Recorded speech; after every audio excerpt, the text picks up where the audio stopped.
kita sebagai pendidik dan tenaga pendidikan. Pada hari ini kita akan mengikuti satu kegiatan yang dalam hal ini adalah program kegiatan guru penggerak yang insyaallah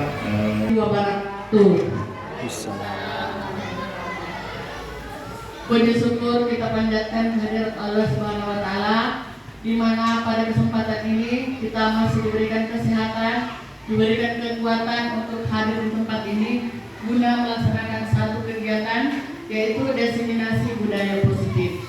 Salawat dan salam satu pula kita kirimkan kepada Nabiullah Muhammad SAW yang telah mengantarkan kita dari alam kebodohan menuju alam kecerdasan seperti saat ini. Yang terhormat Kepala UPT SD Negeri 233 Munte saat ini sebagai salah satu dukungan kepada saya sebagai calon guru penggerak. Bapak dan Ibu yang saya hormati, adapun pada hari ini kegiatan kita adalah saya akan menayangkan atau menyampaikan sebuah materi yang berjudul diseminasi budaya positif. Sebelum saya melanjutkan pemaparan ini, saya ingin sekarang kita lihat apa itu pengertian budaya positif. Budaya positif itu adalah sebuah nilai kebajikan universal, keyakinan dan pada akhirnya menjadi sebuah karakter atau ciri khas dari sebuah komunitas atau lembaga. Nah, kata ini sering kita dengar. Selain daripada budaya positif, kita juga biasa mendengar kata disiplin positif. Apa itu disiplin positif? Disiplin positif itu adalah sebuah pendekatan yang mendidik murid untuk melakukan kontrol diri dan mencapai kepercayaan diri sehingga mampu menciptakan murid yang merdeka dalam sebuah pembelajaran. Nah, mungkin dalam benak Bapak Ibu ada yang mengganjal. Apakah budaya positif itu sama dengan disiplin positif?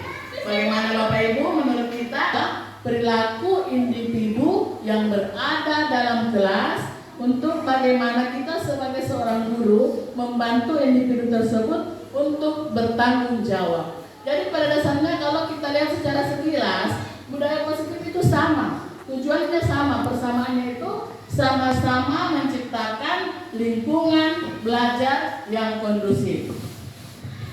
Nah, sekarang kita perhatikan di sini ada disiplin positif menurut teori kontrol Dr. William Glasser.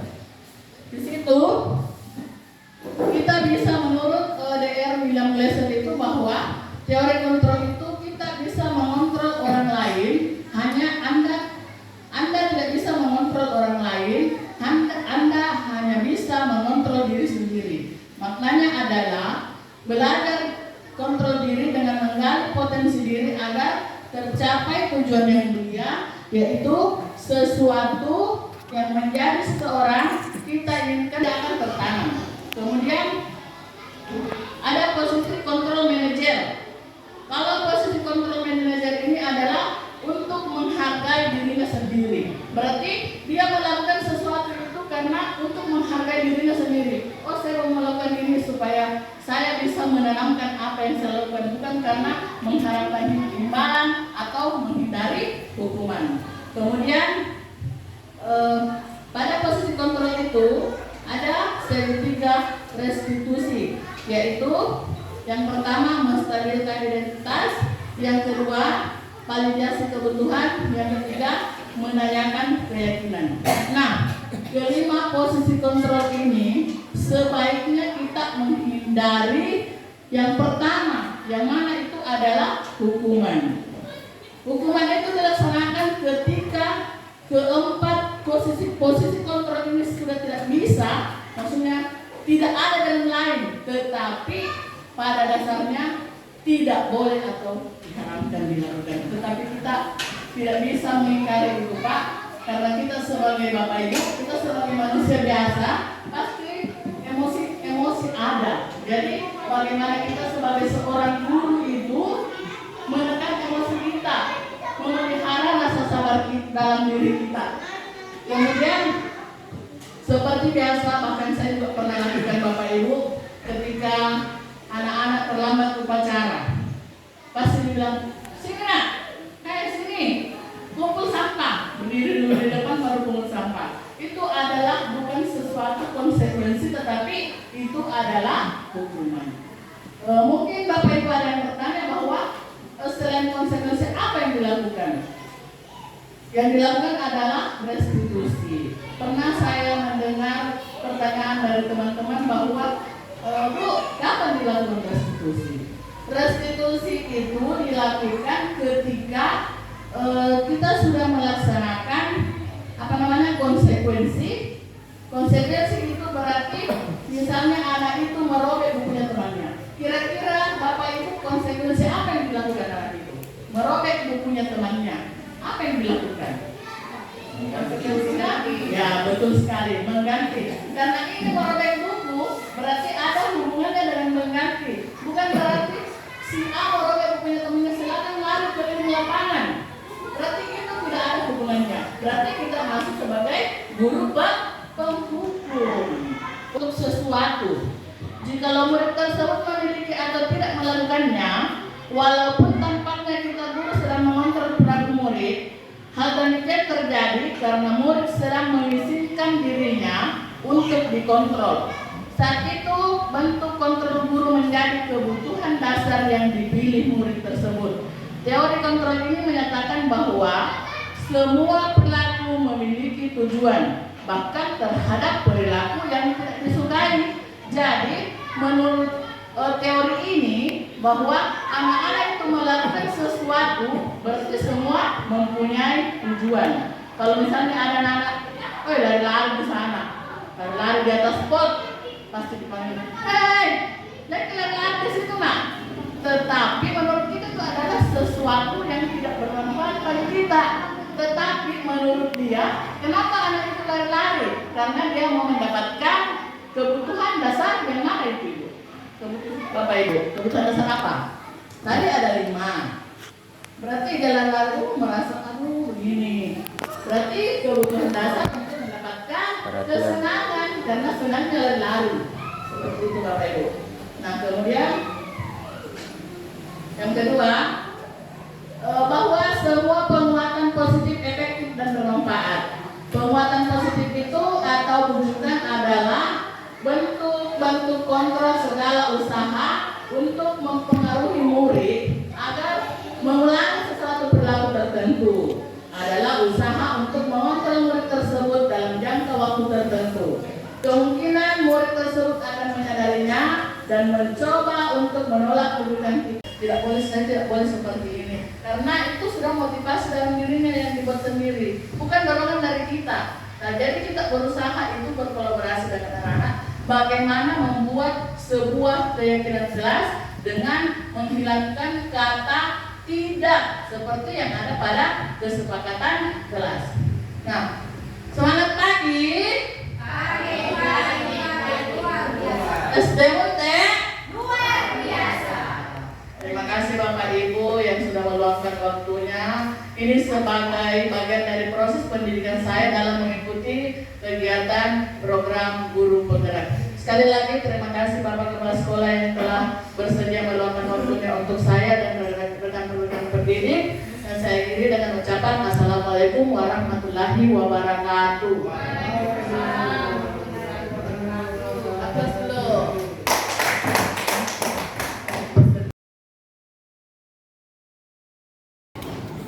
Assalamualaikum warahmatullahi wabarakatuh. Waalaikumsalam warahmatullahi wabarakatuh.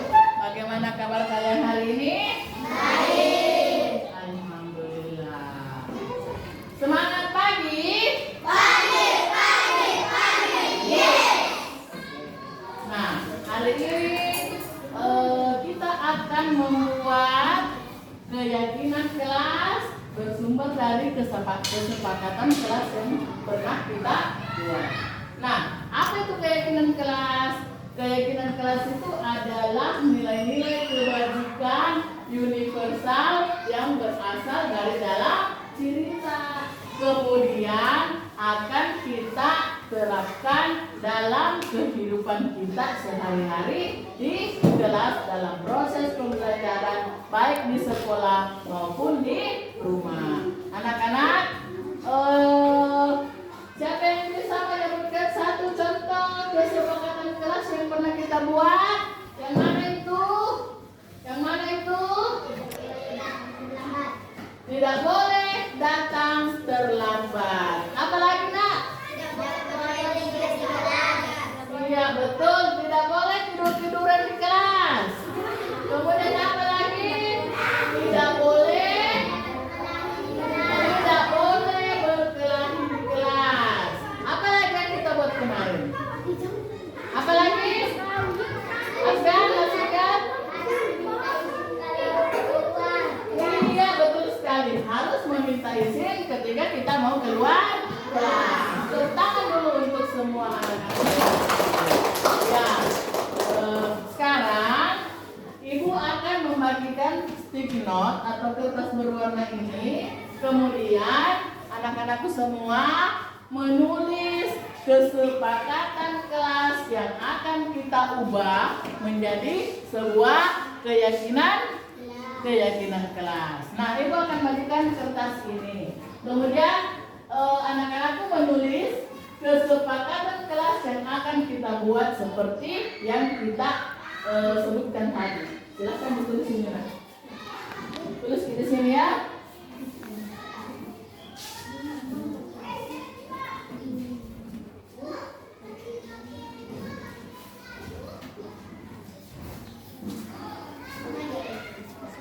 Nanti kita tempel di depan ya. Di depan kita tempelin.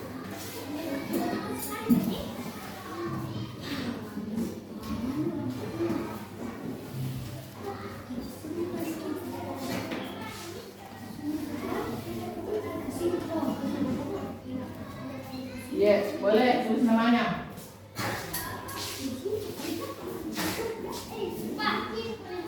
Silakan tulis kesepakatan kelas yang akan kita ubah menjadi sebuah keyakinan kelas.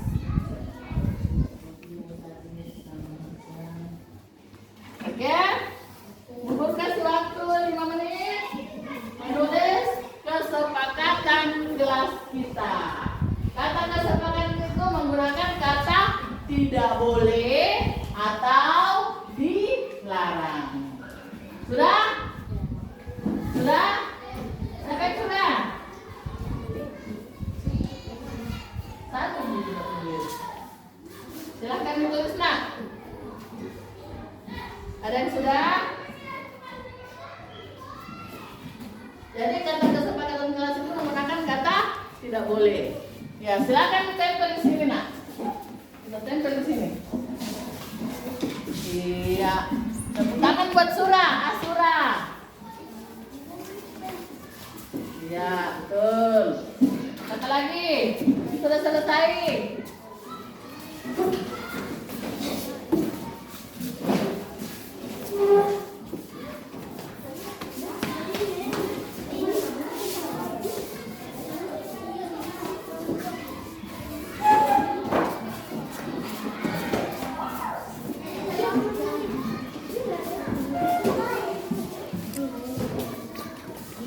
Ya, masih ada yang belum?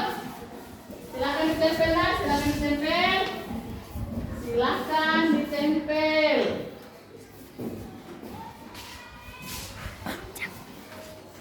Sudah? Sudah?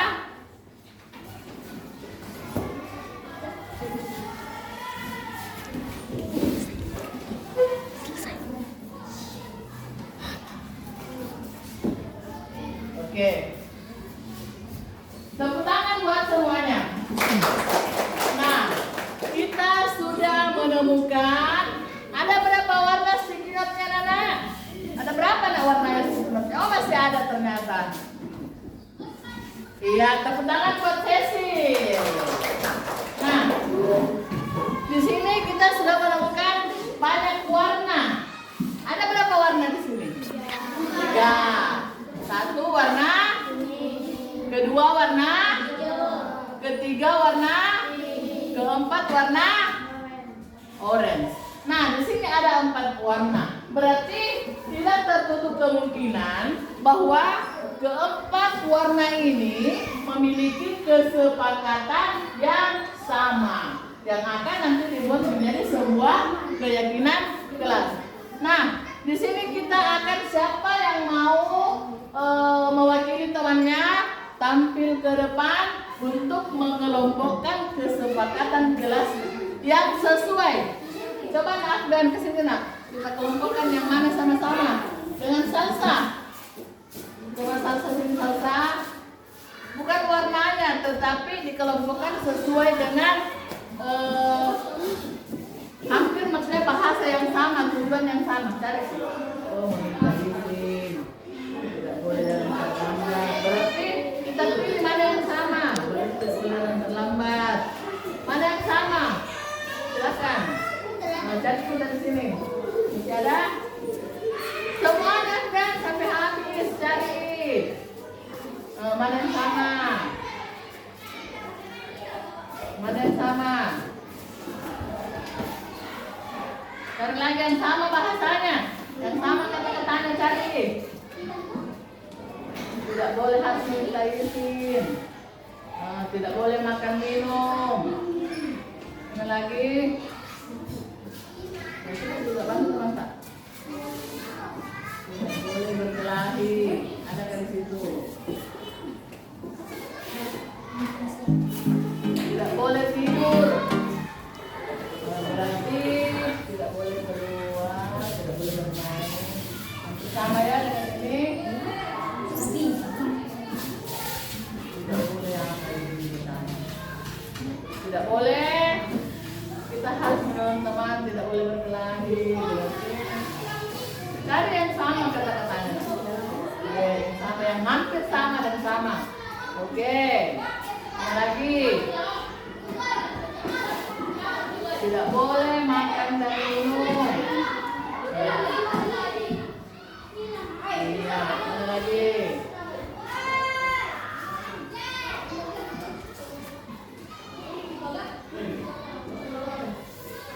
Ya, mana lagi? Ini ya.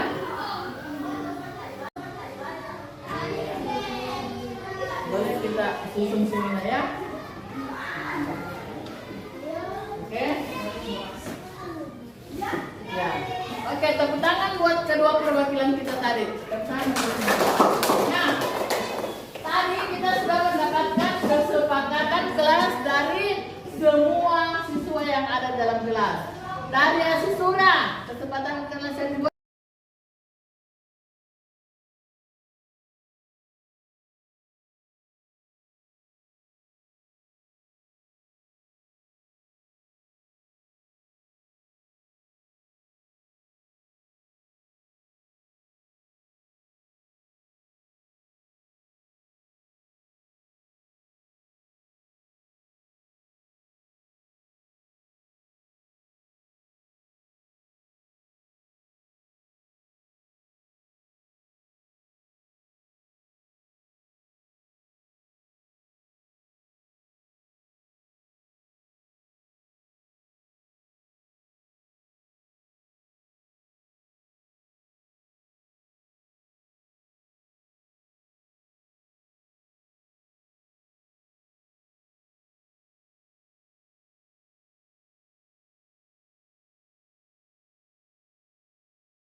Tentukan yang mana mau kita jadikan nomor 1 di situ.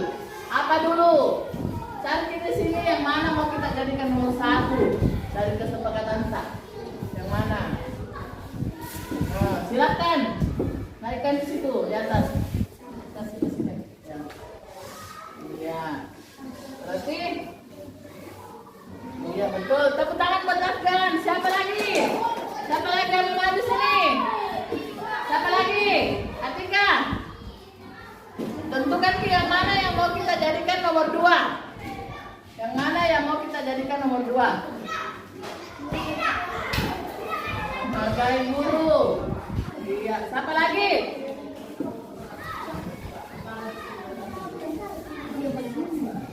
Apa lagi nak?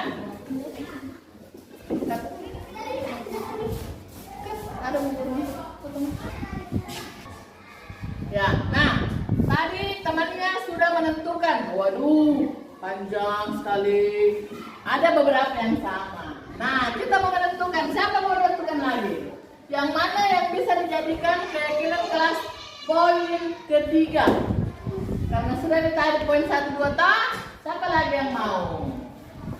Ulfa, tentukan ke yang mana mau kita jadikan poin ketiga sebagai keyakinan kelas. Cari di situ. Ada nih hadir tepat waktu. Yang di sana lagi kita cari.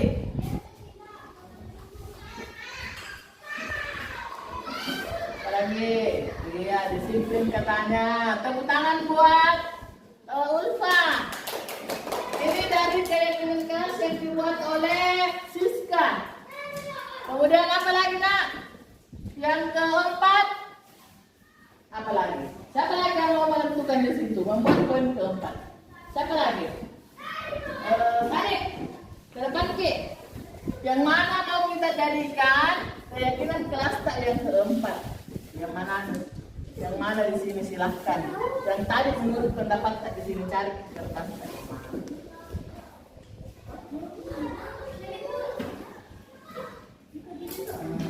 Ya, oke. Iya, tepuk tangan buat tadi. Nah, berapa lagi? Masih ada yang baru dimasukkan. Apa lagi di situ? Memakai seragam sekolah. Oh, ada juga ya.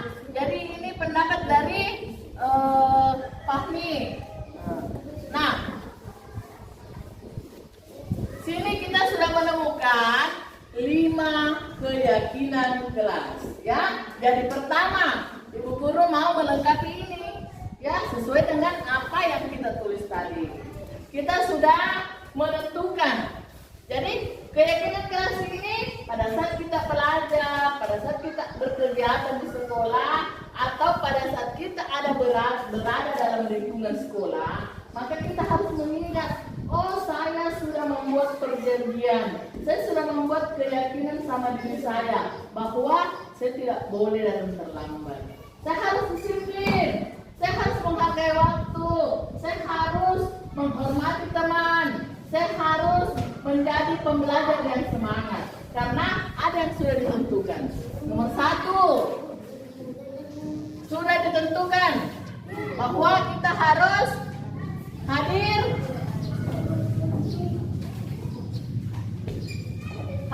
tepat waktu.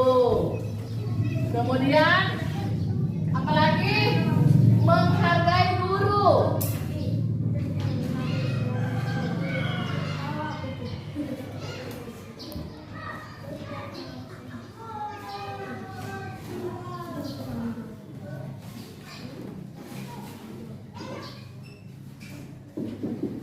Apalagi tadi di sini ada lagi di sini disiplin.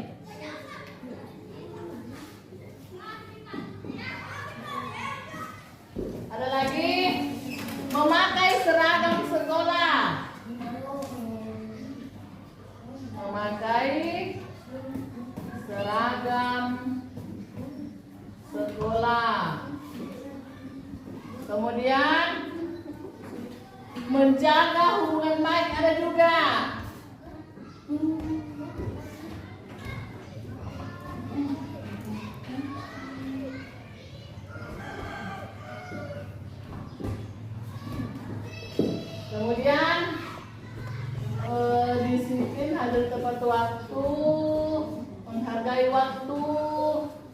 juga hadir tepat waktu dengan menghargai waktu, menjaga hubungan baik. Ya, nah, tepuk tangan dulu buat kelas 4 semuanya. Nah, ini adalah sebuah tanggung jawab yang besar. Ini bukan hanya ditulis-tulis saja, bukan hanya ditentukan saja, bukan hanya ditempel-tempel saja, tetapi ini adalah sebuah keyakinan yang bersumber dari dalam diri kita, yang merupakan nilai-nilai kebajikan yang harus kita pertanggungjawabkan dalam keseharian kita. Biasa itu melihat guru tidur dalam kelas. Setelah kita membuat sebuah keyakinan, berarti kita tidak boleh lagi tidur karena ada dalam diri kita menumbuhkan semangat belajar. Sudah dipercayai melalui keyakinan kelas ini. Jadi apa yang kalian tulis ini, apa yang kita tulis ini bersumber dari dalam hati kita, motivasi diri kita. Yang biasanya datang jam 7 lewat 45 menit, karena sudah diperjanji, maka kita harus menerapkan keyakinan kelas poin 1. Ketika kita tidak melaksanakan, berarti ada sesuatunya. Ya, nah inilah manfaat dari keyakinan kelas. Jadi ibu berharap dengan terbentuknya keyakinan kelas ini bukan hanya sebuah pandangan saja, atau bukan hanya sebuah tulisan saja yang nanti akan dibaca di sini, tetapi ini merupakan